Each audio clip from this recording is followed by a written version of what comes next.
joining us on Across the Fence. I'm Jolie Whitney. It's the fourth Wednesday of the month, which means it's time for our Bird Notes program. Joining us, as always, is conservation biologist for Audubon, Vermont, Mark LaBarr. Thank you for coming in. Always great to be here. And so, Mark, you've been traveling recently. I have. I had the opportunity to go visit my son, Owen, on the West Coast in Seattle, where he lives. And, of course, when you go traveling, there's always an opportunity to see new birds. So that's Owen and his partner Addie, and we spent time there, but I got a chance to do quite a bit of birding while I was there as well. Nice, and before we jump into the birds we saw, you were saying before the taping started, he's not much of a birder himself. He's not much of a birder, no. He is an engineer and went on a slightly different track. So usually my birding is done, just me. All right.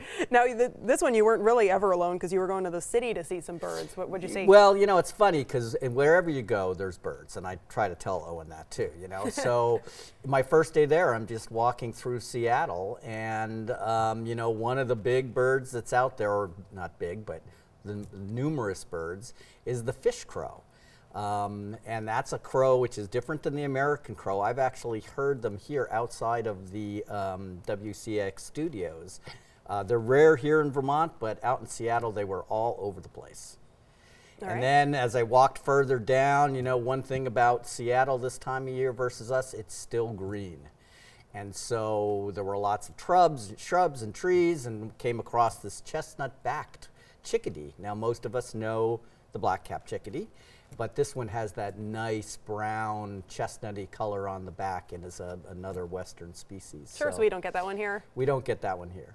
And then finally, and this was a good one because I was looking for this one, this is a Townsend warbler. And this is a new bird for me, or what we would call a lifer, a bird that I've never seen before, a species I've never seen before. So that was my first life bird of the trip. And that was on a simple walk just around suburban Seattle. So there's always an opportunity to bird. Sure, and what's a life bird mean? So a life bird means if you, in the birding community, if you see a new species that you've never seen before, you can add that to your life list. And people keep lists of all the different species that they've seen. Some of them, people are quite extensive. So it's just something us birders do to enjoy birding more. Sure, it must be exciting for you to see. Yeah, it's always, going someplace new, you're always like, oh, what am I going to see? What Maybe new today's bird? the day. And right off, I had my, the first day, walking right through the city, I had the Townsend's warbler. Sure, and what's it like birding in a city instead of where you bird usually? It's interesting because in this day and age, walking around with binoculars, you have to be careful that you're not birding into people's houses. I'm sure they appreciate that too. Yeah, so you're sticking to the main roads. But, out there, it's a little quiet here in Vermont, but out there were things happening. Absolutely. And you got to visit some special sites in the area, isn't that right? Yeah, so fortunately I was able to go down to a place called Seward Park, which is on the southeast part of Seattle. There's an Audubon Center there, and unfortunately the day I went, it was closed. But Seward Park is basically an old growth forest. It's a kind of little peninsula that sticks off into Lake Washington. And so the next day I was there, borrowed Owen's car, went on a little field trip, and got a chance to, again, getting out of my car. Right there in front of me is the greater white-fronted goose, which is another life bird for me. Wow, so I was a big trip for you. It was, yeah, so I was adding them on. Sometimes when I go to places like this, I'd shoot for like one new species a day. So I was 2 for 2 at this point in time, yeah. And then, another bird, we have our blue jays here. This is just a classic, the Steller's jay. And they were all around inside that old growth forest. And they're just a really great bird to see. And then as I came around a bend, I looked up and I thought I saw something in the trees, and I was able to get really close to this barred owl. And it just sat there. It must be used to people walking on the trails, and allowed me to get a really good shot of it sitting there in the tree. And then I got lucky again, the Pacific wren. Now this is a new species for me as well. So again, a little trip, get some trees, and you pick up some different birds and some different species. Sure, so are these mostly native to out west?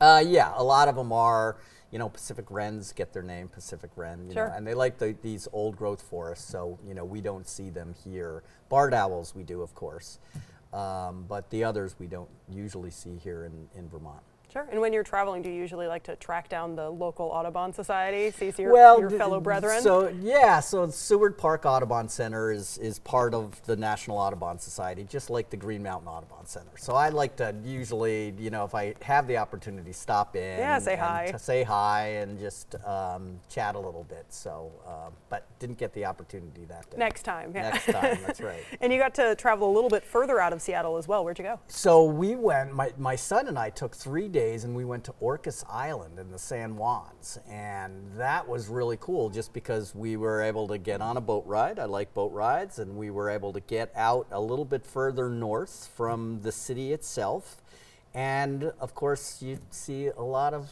birds when you're in different places. Right before we got on the ferry to go out, golden crowned sparrow.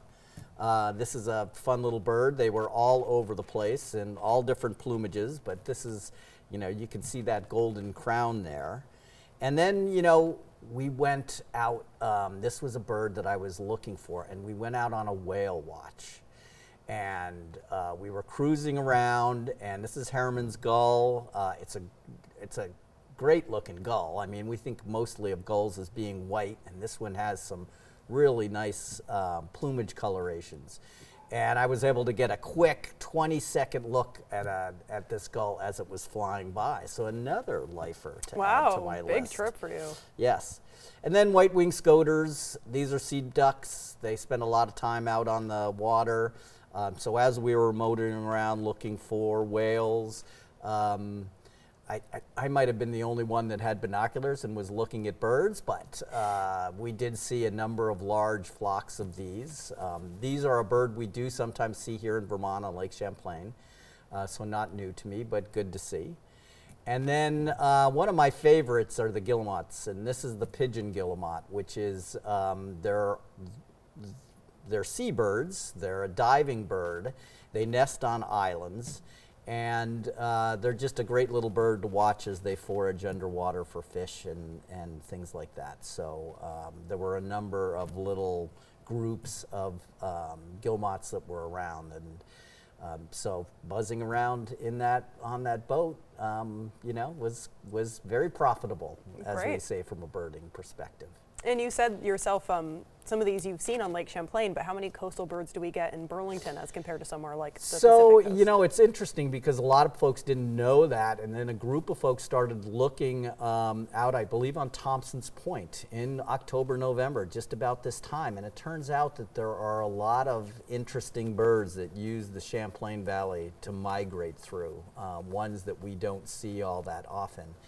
And Dr. Al Strong also takes the UVM boat out usually in the fall to look for some of those species. So they're out there, but they're usually out here, during times when it's a little bit more chillier. So sure, yeah, maybe not a birder's paradise for other reasons. Yes, absolutely. Yeah. So is it nice to see some coastal birds that aren't usually on your repertoire? Yeah, it was just nice to be out there in a different place, obviously hanging out with my son. We're tied 3-3 games in cribbage, so we've got a rematch sometime. Yes, we got the final match coming up. But there were always opportunities to see a bunch of different stuff. In fact, I got a life mammal on this trip. Which is? We saw orcas. Oh, okay. So we went out, and this whale watch was specific for orcas, and we saw a pod of them. And we were there right after they had gotten a harbor seal. So there were lots of birds that were feeding on the entrails. And then we followed them around a little bit. We watched them sleep and and then chase another seal. Yeah, and getting good work out of your binoculars. Yeah, so it was great. That was something special to be able to see. All right, and you've mentioned your lifer list a couple times. Is that a set list? How many do you have left? There's many places that I've not gone to, Africa, Southeast Asia, Europe, that kind of stuff. And I don't keep a running count. I just have checklists here and there that I keep track of. One day I'll sit down and I'll go through and I'll count them all up. Sure. And is it bird count rules? Can you see it or hear it, or do you have to get a good look? You can see it or hear it, and I think it varies amongst people. Sure. You know, I've been out to the West Coast a lot. There's a chance I saw a golden-crowned sparrow before.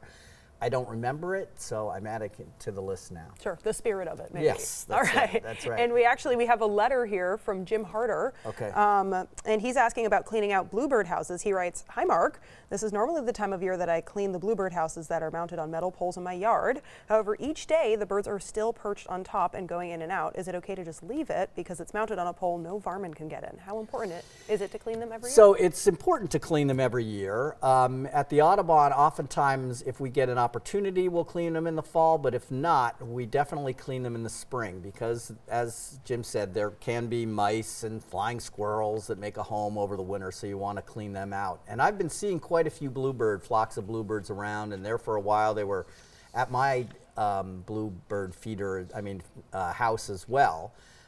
They nested there last year, and they were in and out. I had cleaned it out before, so they're just prospecting for next year's nesting location. Oh, so maybe do it in the spring, or do you think it's safe to do it now? People can do it now if they want, but they definitely want to go back and do it in the spring because things happen over the winter. Okay, so something to mark on your calendar for March, maybe. That's right.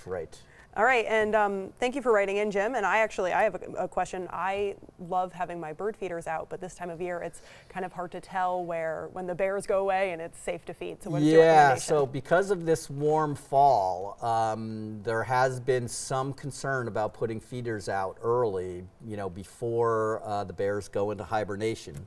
And so December 1, I think, is the normal time. But again, if you're in an area where, bears are present, you've had bear confrontations in the past, you might want to wait even longer and give those bears to tuck in. Sorry, excuse me. Okay. Been holding that sneezing. Yeah. So you think it's safe now? I might give it another 2-3 weeks. All right. And put it into mid-December and make sure, it looks like we're going to get some good cold weather, so hopefully that sets things right. All right, Mark, well, thank you so much for joining us. You're welcome. And if you have a bird-related question, you can pass it along to Mark at the address on your screen, or you can drop him an email. His address is mlabarr@audubon.org. You can send Mark your questions and pictures, and he'll try and find answers, or your question can be asked on the upcoming edition of Bird Notes. Once again, thank you for joining us on Across the Fence. I'm Jolie Whitney.